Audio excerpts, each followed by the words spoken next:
Bismillahirrahmanirrahim. Start with the name of Allah who is the most gracious and most merciful. Assalamu alaikum my dear students. Simple harmonic motion में हम देखेंगे कि what is simple harmonic motion and what are the examples of simple harmonic motion, और देखेंगे कि कौन कौन सी condition होती हैं सिंपल हार्मोनिक मोशन के लिए। तो आइए चलते हैं इसकी डेफिनेशन की तरफ। तो सबसे पहले हम देखते हैं कि डेफिनेशन क्या होती है। अब देखें यहाँ पे डेफिनेशन को हम इन दोनों डायग्राम से हम स्टडी करेंगे। तो फर्स्ट ऑफ ऑल हम देखते हैं कि हमारे पास ये जो एक मैस है, सपोज़ हमारे पास ये एक मैस है और इसको हमने अटैच किया हुआ है किसी स्प्रिंग के साथ। अब देखें ये जो मैस है, ये पोजीशन ओ जो मेन पोजीशन है, जो इक्विलिब्रियम पोजीशन पे है, वहाँ पे लाई कर रहा है। जब हम इस पर फोर्स लगाते हैं जिसको हम एक्सटर्नल फोर्स कहते हैं इन आउटवर्ड डायरेक्शन, जब हम आउटवर्ड डायरेक्शन में फोर्स लगाते हैं तो ये मूव करता हुआ from position O to position B पे आ जाता है। राइट जी। अब देखें एक फोर्स हमने लगाई आउटवर्ड डायरेक्शन में। अब यहाँ पे ला के जब हम इसको छोड़ेंगे तो एक फ़ोर्स है जिसको हम रिस्टोरिंग फोर्स कहते हैं, वो इसको मीन पोजीशन की तरफ जो है ना वो ले आएगी। हमने प्रीवियस लेक्चर में ये चीज़ स्टडी की थी कि एक ऐसी फोर्स जो किसी बॉडी को मीन पोजीशन की तरफ लेके आती है, ऐसी फोर्स को हम कहते हैं restoring force, the force which bring the body towards the mean position. Right जी। अब देखें जब ये बॉडी मीन पोजीशन पे आएगी तो बजाय इसके कि ये मीन पोजीशन पे स्टे करे, ड्यू टू अनर्शिया ये जो है वो आगे मूव कर जाएगी। ठीक है ना, due to inertia and restoring force ये पोजीशन ए की तरफ जो है वो मूव कर जाएगी। अब एक्सट्रीम पोजीशन पे आके जब स्प्रिंग कंप्रेस्ड होगा इन डायग्राम नंबर 3, तो हमारे पास इसमें एक और फोर्स स्टोर हो गया स्प्रिंग में, तो उस वजह से ये दोबारा जो है ये ओ से होती हुई पोजीशन बी की तरफ मूव करना शुरू कर देगी। तो ऐसे ये ऑसिलेट करेगी टूवर्ड्स द मेन पोजीशन, इसको वाइब्रेटरी मोशन भी कहते हैं। अब हम जो सेकंड हमारे पास डायग्राम है सिंपल पेंडुलम की, हम यही चीज़ हम उससे समझने की कोशिश करते हैं। डे स्टूडेंट देखें, मैं एक बॉडी है उसको उठा के पोजीशन ओ से, जो कि उसकी मेन पोजीशन है, वहाँ से उठा के उसको पोजीशन ए पे लेके आ रहा हूँ। अब देखें जैसे जैसे मैं पोजीशन ए पे लेके आ रहा हूँ तो मैं एक फोर्स लगा रहा हूँ आउटवर्ड डायरेक्शन में। राइट जी। तो इस डायरेक्शन में हमारे पास जो है वो बॉडी डिस्टेंस कवर कर रही है। राइट जी। जिसको मैंने डिस्टेंस एक्स का है। अब देखें यहाँ से ला के जब मैं बॉडी को छोड़ता हूँ तो ये बॉडी मेन पोजीशन की तरफ मूव करते हुए उतना ही डिस्टेंस कवर करती है। दोबारा ये देखिएगा, जब मैं इस बॉडी को यहाँ पे लेके आया एक फ़ोर्स लगा के, तो इसमें एक फ़ोर्स स्टोर हो गई जिसको हमने रिस्टोरिंग फोर्स कहा था। अब उस रिस्टोरिंग फोर्स की वजह से जब मैं इस बॉडी को छोड़ूंगा तो रिस्टोरिंग फोर्स इसको मेन पोजीशन की तरफ लेके आएगी, और फिर ड्यू टू अनर्शिया यहाँ पे ये स्टे नहीं करेगी। अनर्शिया और रिस्टोरिंग फोर्स की वजह से ये आगे चली जाएगी पोजीशन बी की तरफ। तो ऐसे ये जो बॉडी है ये ए ओ बी या ए बी इन दोनों पोजीशन के दरमियान में ऐसे वाइब्रेट करना शुरू कर देगी, सेम एज इट इज़ जैसे कि हमारे पास mass attach to a spring है, वो पोजीशन ए और बी के दरमियान जो है वो ऑसिलेट करना शुरू कर देगा। अब यहाँ से हम एक चीज़ देखते हैं, जैसे जैसे ये बॉडी जो है ये position O to A move कर रही थी। अब देखें ना, इधर से जब मूव करते हुए ए की तरफ जा रही थी तो इसकी स्पीड स्लो होती जा रही थी। ये जो मैक्सिमम पोजीशन है यहाँ पे जो इसकी वेलोसिटी है वो मिनिमम है। राइट जी। मैक्सिमम पोजीशन पे जो हमारे पास बॉब है सिंपल पेंडुलम की, इसकी जो वेलोसिटी है वो मिनिमम है, और अगर मैक्सिमम वेलोसिटी को देखा जाए तो वो मेन पोजीशन पे इसकी वेलोसिटी मैक्सिमम होती है। अब यहाँ पे देखें कि जैसे जैसे हम इसको ऊपर की तरफ जा रही है, स्पीड इसकी जो है उसमें वेलोसिटी में कमी आ रही है। वेलोसिटी डिक्रीज़ होने की वजह से हमारे पास जो एक्सेलरेशन है उसकी डायरेक्शन रिवर्स हो जाएगी, तो वो हम कहेंगे कि वो टूवर्ड्स द मेन पोजीशन है। और इसी तरह जैसे जैसे बॉडी जो है वो from O to B move कर रही है, तो वेलोसिटी कम होने की वजह से, डिक्रीज़ होने की वजह से उसका एक्सेलरेशन है वो टूवर्ड्स द मेन पोजीशन है। तो same as it is case जो है वो यहाँ पे भी है कि हम जब फोर्स एक्सटर्नल फोर्स लगा के इसको पोजीशन बी पे लेके आते हैं तो हमारे पास इसमें एक फोर्स स्टोर हो जाती है जिसको हम रिस्टोरिंग फोर्स कहते हैं। अब देखिएगा जैसे जैसे ये बॉडी इधर जा रही थी तो यहाँ पे आते हुए इसका जो एक्सेलरेशन था वो टूवर्ड्स द मेन पोजीशन था, और जब यहाँ से बॉडी को हमने रिलीज़ किया, जब छोड़ा तो बॉडी इस डायरेक्शन में मूव कर रही है। एक फोर्स लग रही है जिसको रिस्टोरिंग फोर्स हमने कहा है, उस वजह से ये बॉडी पोजीशन ओ की तरफ मूव कर रही है। तो according to Newton second law of motion हमने ये चीज़ पढ़ी थी कि when we apply force on a body the acceleration is produce in its own direction. जिस डायरेक्शन में हमने फोर्स अप्लाई करते हैं उसी डायरेक्शन में एक्सेलरेशन प्रोड्यूस होता है। तो देखें जो रिस्टोरिंग फोर्स है इसको मीन पोजीशन की तरफ लेके जा रही है और एक्सेलरेशन जो है उसकी डायरेक्शन मीन पोजीशन की तरफ है। लेकिन स्टूडेंट्स यहाँ पे मैं आपको एक बात समझाने की कोशिश कर रहा हूँ, वो बात ये है कि जैसे जैसे इसको मैं मेन पोजीशन से फोर्स लगा के बी पोजीशन पे लेके आता हूँ तो ये एक डिस्टेंस कवर करती है जिसको हम डिस्टेंस एक्स कहते हैं, राइट जी। अब यहाँ पे देखें, ये बॉडी अगर पोजीशन ओ से पोजीशन ए पे आती है तो ये भी हमारे पास एक डिस्टेंस है जिसको हमने एक्स प्राइम कहा हुआ है। तो यहाँ से एक चीज़ समझने वाली है कि देखें जैसे जैसे इस बॉडी का डिस्टेंस बढ़ेगा from mean position to B position, तो पोजीशन के चेंज होने की वजह से पोजीशन जैसे जैसे डिस्प्लेसमेंट बढ़ेगा इसमें एक्सेलरेशन भी ज़्यादा प्रोड्यूस होगा, right ji.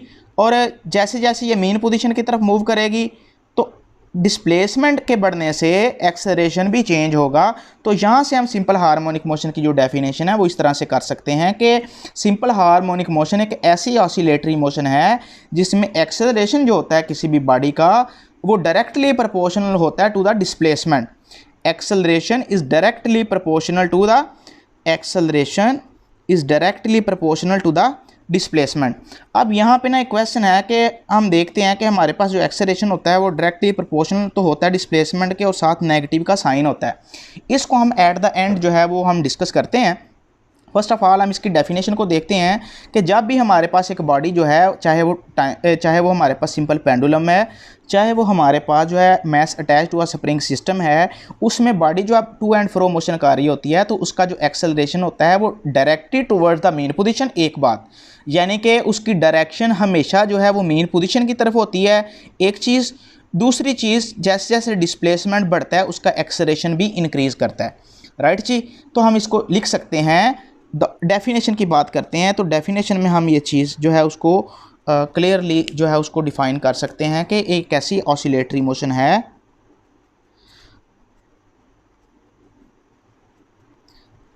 The oscillatory motion in which acceleration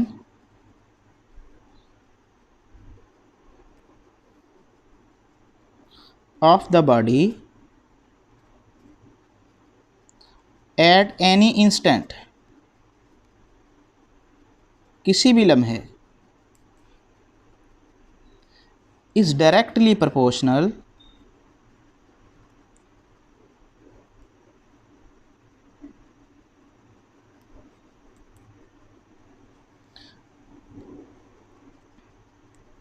to displacement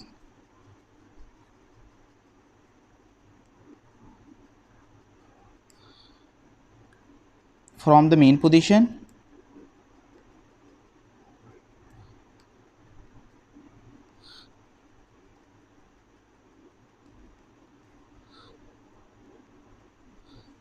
and directed towards the mean position।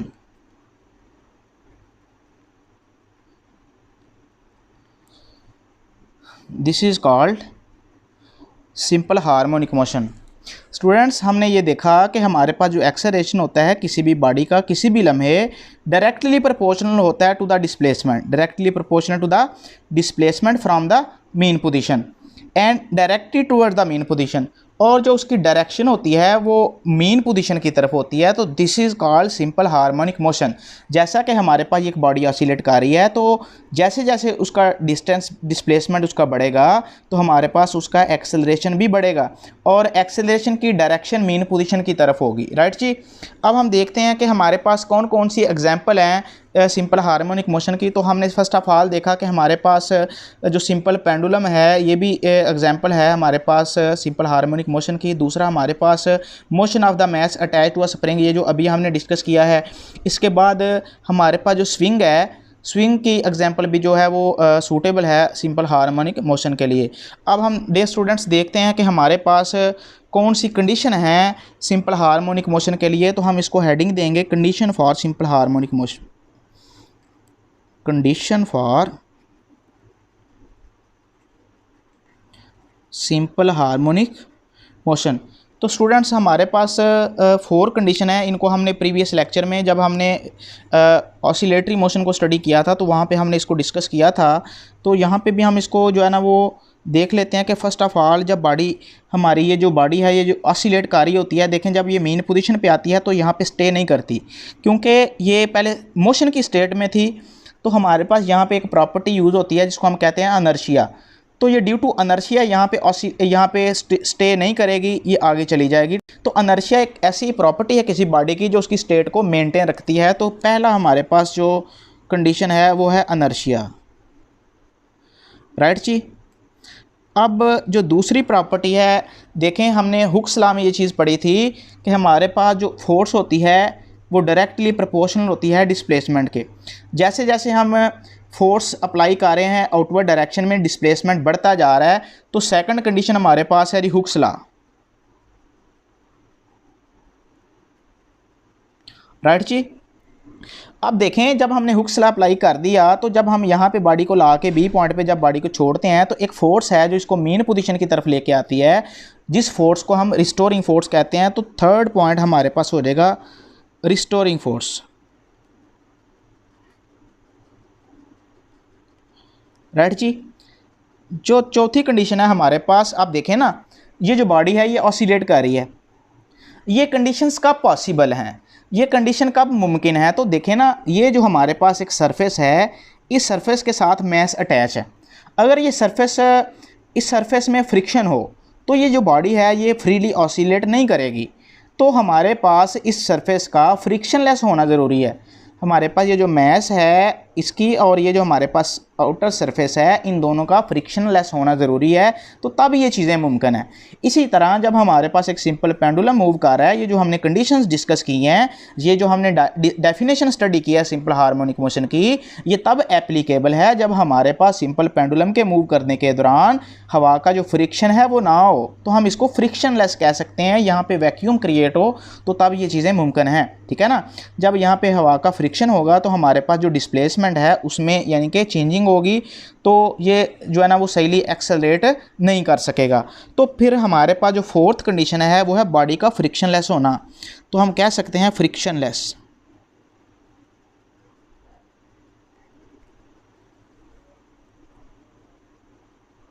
Frictional body, right जी।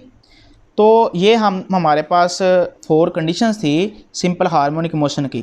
अब हम देखते हैं कि हमारे पास एक मैस है वो स्प्रिंग सिस्टम से अटैच है। तो अकॉर्डिंग टू हुक्स लॉ हमारे पास फोर्स जो है, फोर्स की वैल्यू क्या होगी, और क्योंकि ये मूव कर रहा है तो इसमें न्यूटन सेकंड लॉ भी अप्लाई हो रहा है। क्योंकि हम फोर्स लगा रहे हैं तो हमने न्यूटन सेकंड लॉ में ये चीज़ पढ़ी थी कि जब भी किसी बॉडी पे फोर्स लगाई जाती है तो उसकी डायरेक्शन में एक्सेलरेशन प्रोड्यूस होता है। तो हम यहाँ पे न्यूटन सेकंड लॉ को भी डिस्कस करते हुए हम देखते हैं कि हमारे पास जो एक्सेलरेशन की जो एक्सप्रेशन है वो क्या होती हैं। तो दे स्टूडेंट्स, आप कंसिडर करें कि हमारे पास एक मैस है और उसको हमने एक स्प्रिंग सिस्टम से अटैच किया हुआ है और वो फ्रीली जो है वो मूव कर रहा है और फ्रिक्शनलेस बॉडी है, और ये फ्रीली जो है वो हॉरिजेंटल जो सरफेस है हमारे पास इस पे मूव कर रही है। और जैसे जैसे हम फोर्स लगाते हैं तो हमारे पास जो डिस्प्लेसमेंट है वो यानी कि फोर्स लगाने से पोजीशन बॉडी की चेंज हो रही है और हमारे पास जो डिस्प्लेसमेंट है वो आ रहा है। तो हम देखते हैं कि अकॉर्डिंग टू हुक्स लॉ हमारे पास F is directly proportional to x। तो इसको हम इस तरह से भी लिख सकते हैं, motion of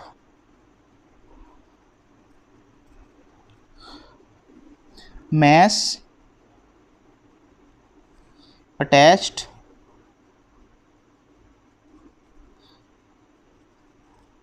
to a spring, right ji.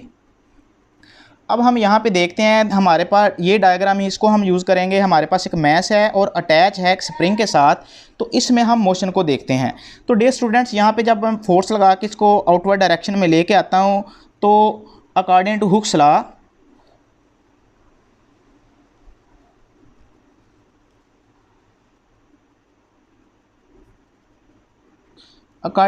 Law हमारे पास F इज इक्वल टू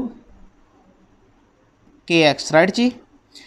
अब बेसिकली तो हमने ये पढ़ा था ना, F is directly proportional to X. Proportionality का साइन खत्म किया तो हमारे पास एक कांस्टेंट आया था कि अब यहाँ पे नेगेटिव का साइन इसलिए नहीं आया क्योंकि हमारी अभी बॉडी जो है वो स्टे कर रही है, बॉडी हमारी मौजूद है, एग्जिस्ट कर रही है एट पोजीशन बी। जब हम यहाँ पे छोड़ेंगे इसको तो हमारे पास रिस्टोरिंग फोर्स की वजह से नेगेटिव का साइन आ जाएगा, उसको हम आगे चल के डिस्कस करते हैं। तो डे स्टूडेंट, यहाँ पे ना मैं एक चीज़ आपको समझाना चाहता हूँ। एक होती है इलास्टिसिटी। इलास्टिसिटी जो है, इलास्टिसिटी, ये वर्ड जो है ये इलास्टिक से निकला है। जैसे कि एक इलास्टिक है, रबड़ की तरह की होती है, जब हम उस पर फोर्स लगा के उसकी पोजीशन को चेंज करते हैं तो जब छोड़ते हैं तो वो अपनी ओरिजिनल पोजीशन पे वापस आ जाती है। तो इस चीज़ को हम इलास्टिसिटी कहते हैं, यानी कि the body return to its original position after we remove the stress, ठीक है ना। यानी कि जब भी किसी बॉडी पे जब स्ट्रेस जो है, जो हमने फोर्स लगाई होती है पर यूनिट एरिया पे, जब हम वो उसको रिमूव करते हैं तो जो बॉडी अपनी ओरिजिनल पोजीशन पे वापस आ जाती है, इस प्रोसेस को कहते हैं इलास्टिसिटी। अब देखें ना, हमारे पास ये जो हमने फोर्स लगा के इसको यहाँ पे लेके आए थे, तो जब हम इसको छोड़ेंगे तो ड्यू टू रिस्टोरिंग फोर्स ये अपनी इक्विलिब्रियम पोजीशन में आना शुरू कर देगी, ये बॉडी मीन पोजीशन की तरफ मूव करना शुरू कर देगी। तो हम इसको कह सकते हैं ये इलास्टिसिटी है, ठीक है ना। तो इलास्टिसिटी को देखते हुए हमने यहाँ पे रिस्टोरिंग फोर्स को डिस्कस करना है। तो डे स्टूडेंट्स, जब हम बॉडी को यहाँ पे लेके आए थे तो अकॉर्डिंग टू हुक्स लॉ हमारे पास ये वैल्यू आई थी। अब यहाँ पे देखें, जब मैं बॉडी को छोड़ता हूँ तो ये towards the mean position move कर रही है ड्यू टू रिस्टोरिंग फोर्स। तो हम कह सकते हैं due to elasticity spring opposes the applied force. ये जो स्प्रिंग है ये अपोज कर रहा है हमारे पास जो अप्लाइड फोर्स है उसको। This opposing force is called restoring force. तो ये हमारे पास रिस्टोरिंग फोर्स है, राइट जी। अब हम यहाँ पे देखते हैं कि रिस्टोरिंग फोर्स की वजह से हमारे पास ड्यू टू रिस्टोरिंग फोर्स आप लिख दें यहाँ पे, ड्यू टू रिस्टोरिंग फोर्स। तो आपके पास रिस्टोरिंग फोर्स की वजह से जो वैल्यू आ रही है तो ये है एफ आर। रिस्टोरिंग फोर्स की जो हमारे पास फोर्स है वो आ रही है माइनस के एक्स, राइट जी। अब देखें, अब हमने छोड़ा तो देखें डिस्प्लेस फोर्स इस डायरेक्शन में लगा रहे थे, अब डिस्प्लेसमेंट अपोजिट डायरेक्शन में हो रहा है, तो हमारे पास ये इक्वेशन आ जाएगी। आप इस इक्वेशन को इक्वेशन नंबर 1 से डिनोट कर सकते हैं। अब डियर स्टूडेंट, यहाँ पे जो हमारे पास नेगेटिव का साइन ये जो यूज़ हुआ है, हम कह सकते हैं the negative sign show the restoring force is directed opposite to displacement. हमारे पास देखें ना, हम फोर्स इस डायरेक्शन में लगा रहे थे तो डिस्प्लेसमेंट हो रहा था आउटवर्ड डायरेक्शन में। जब हम छोड़ते हैं तो हमारे पास फोर्स जो है वो रिस्टोरिंग फोर्स इसको अपोजिट डायरेक्शन में ले जाती है, तो उसके लिए हमने नेगेटिव साइन यहाँ पे यूज़ किया है। अब डे स्टूडेंट्स, मैंने शुरू में बात की थी कि जब हम किसी भी बॉडी पे रिस्टोरिंग फोर्स लगा के उसको आउटवर्ड डायरेक्शन में लेके आते हैं तो न्यूटन सेकंड लॉ अप्लाई होता है। क्या था Newton second law? Newton second law ये था कि when we apply force on a body the acceleration is produced in its own direction and the acceleration is directly proportional to force and inversely proportional to the mass of the object। तो according to Newton second law, according to Newton second law हमारे पास F is equal to M A. This is equation number 2। So compare equation 1 and equation number 2। अब देखें, हमारे पास ये जो equation 1 है और इक्वेशन 2 है, इन दोनों को जब हम कंपेयर करते हैं तो हमारे पास आता है M A is equal to minus K X, right जी। अब देखें, यहाँ पे हमारे पास ये जो एक्सेलरेशन है इसको हमने फाइंड करना है, तो हमारे पास जो मैस है इधर मल्टीप्लाई हो रहा है, इस डायरेक्शन में जाके ये डिवाइड होगा। और डे स्टूडेंट, यहाँ पे एक चीज़ देखिएगा, ये के हमारे पास जो है ये स्प्रिंग कांस्टेंट है। ये हमारे पास क्या है? स्प्रिंग का कांस्टेंट।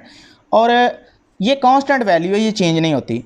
और ये जो हमारे पास मैस है, mass attach to a spring system का, ये भी हमारे पास एक कांस्टेंट वैल्यू है। जब ये ऑसिलेट करता है तो इसकी वैल्यू में वेरिएशन नहीं आती। तो ये दोनों चीज़ें हमारे पास कांस्टेंट हैं। तो अगर ये हमारे पास कांस्टेंट हैं तो हम कह सकते हैं K over M is equal to constant value, right जी। अगर ये कांस्टेंट हैं तो हमारे पास फिर मैं इसको लिख सकता हूँ A is equal to constant minus X, right जी।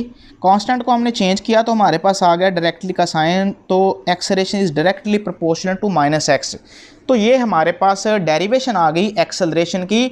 आप इसको कह सकते हैं this is a expression for acceleration, right जी। तो ये हम यहाँ से हम डेफिनेशन कर सकते हैं सिंपल हार्मोनिक मोशन की, कि सिंपल हार्मोनिक मोशन एक ऐसी मोशन होती है जिसमें जो एक्सेलरेशन होता है वो डायरेक्टली प्रोपोर्शनल होता है डिस्प्लेसमेंट के और डायरेक्टेड होता है towards the mean position, right जी। ये नेगेटिव का साइन है, ये directed toward the mean position, जो उसकी अपोजिट डायरेक्शन में देखें ना, डिस्प्लेसमेंट हो रहा था आउटवर्ड डायरेक्शन में और एक्सेलरेशन था उसका मीन पोजीशन की तरफ। दोबारा देखें, जब मैं फोर्स लगा के इसको लेके जा रहा था आउटवर्ड डायरेक्शन में बी पोजीशन की तरफ, तो डिस्प्लेसमेंट जो है वो बी पोजीशन की तरफ हो रहा था, लेकिन डायरेक्शन जो थी एक्सेलरेशन की वो टुवर्ड्स द मेन पोजीशन थी। इसको हमने डिटेल में डिस्कस किया है। इसके अलावा फिर भी अगर आप स्टूडेंट्स का कोई क्वेश्चन है तो वो आप कमेंट बॉक्स में उसको डिस्कस कर सकते हैं। तो ये था हमारे पास सिंपल हार्मोनिक मोशन क्या होता है, उसकी जो डेरिवेशन थी उसको हमने डिस्कस किया है। तो डियर स्टूडेंट, ये जो हमारे पास ये जो रिज़ल्ट आया है x is directly proportional to -x, ये क्या है, इसकी जो डेफिनेशन है उसको हम कैसे डिस्कस कर सकते हैं। तो आप यहाँ पे एक लाइन ये भी लिख सकते हैं कि हमारे पास which mean that this equation show that acceleration of a vibrating mass is directly proportional to the displacement and is directed towards the mean position, ठीक है। तो this is the property of simple harmonic motion.